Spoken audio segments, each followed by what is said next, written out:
اور صحابہ پھر حضور کے در پاک کو دستک تک بھی نہیں دیتے تھے۔ جب حضور سے ملنا ہوتا تو آ کے دروازے پر بیٹھ کے درود پڑھتے رہتے۔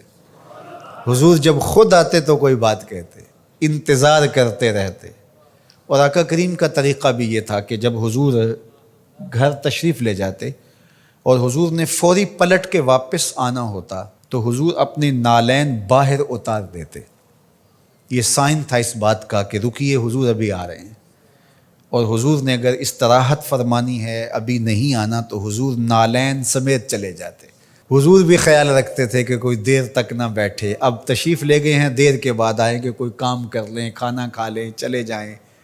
لیکن حضور نے اگر فوری پلٹ کے آنا، چند لمحوں کے لیے گئے ہیں گھر، 10 منٹ کے بعد پھر آئے، تو حضور نالین دروازے کے ساتھ ہی اتار کے چلے جاتے۔ نالین کو دیکھ کر صحابہ جان لیتے کہ ابھی حضور آئے ہیں۔ کہا اتنی دیر تک نالین دیکھتے رہو، قدموں کے نشان ڈھونڈتے رہو، مصطفیٰ جان رحمت آنے ہی والے ہیں۔ اللہ اکبر، تمہاری نظریں نبی کے نالین پہ لگی رہیں۔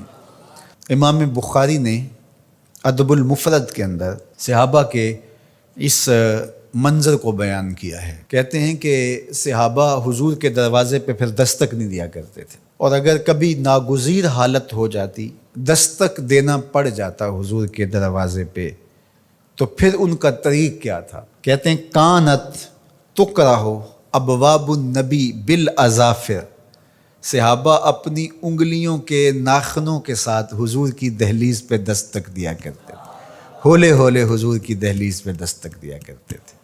تو مولا علی قاری فرماتے ہیں کہ ناخنوں سے دستک کیوں دیتے تھے؟ اے دربن خفیفن و دکن لطیفن تعظیمن و تکریمن و تشریفن۔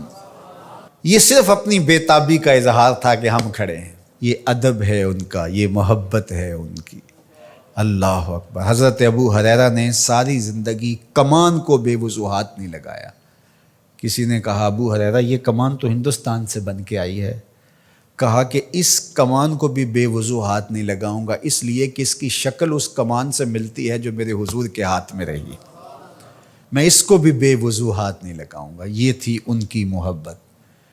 ایک صحابی حضور علیہ السلام کا ایک فرمان بیان کرتے ہیں اور کہتے ہیں حضور نے ایسے انگلیاں اٹھائیں اور بتایا، اور ایک دم کہا یہ میں صرف تمہیں بتانے کے لیے کہہ رہا ہوں، ورنہ میری انگلیاں حضور کی انگلیوں سے چھوٹی ہیں۔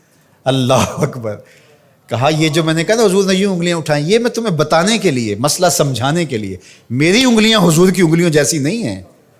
اللہ اکبر۔ حضرت عباس بن عبد المطلب سے کسی نے پوچھا کہ آپ بڑے ہیں یا حضور بڑے ہیں؟ عمر کے بارے سوال کیا۔ کہا سال زیادہ میں نے گزارے ہیں، بڑے حضور ہی ہیں، بڑے حضور ہی ہیں۔ یہ تھا ان کا ادب، یہ تھی ان کی محبت۔ آپ اگر مجھے پوچھیں کہ دین کیا ہے تو میں اقبال علیہ رحمہ کا لہجہ ادھار لوں گا۔ انہوں نے کہا دین سراپا سوختن اندر طلب، انتہائش عشق آغازش ادب۔ طلب محبوب میں تڑپنے کا نام دین ہے، ادب سے شروع ہوتا ہے، عشق پہ ختم ہو جاتا ہے۔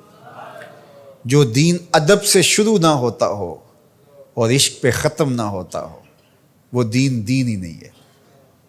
میں ان تھوڑے جملوں میں آپ کو بہت کچھ کہنا چاہ رہا ہوں۔ آپ پوچھتے رہتے ہیں، مسائل پوچھتے رہتے ہیں، میں 2 لفظوں میں آپ کو بتا رہا ہوں۔ جو بھی دین ادب سے شروع نہ ہوتا ہو، عشق پہ ختم نہ ہوتا ہو، وہ دین نہیں ہے، کوئی اور ہے۔ عشق ہی ابتدائے ذات، عشق ہی انتہائے ذات۔ عشق نہ ہو تو شرح و دیں بت کدا تصورات۔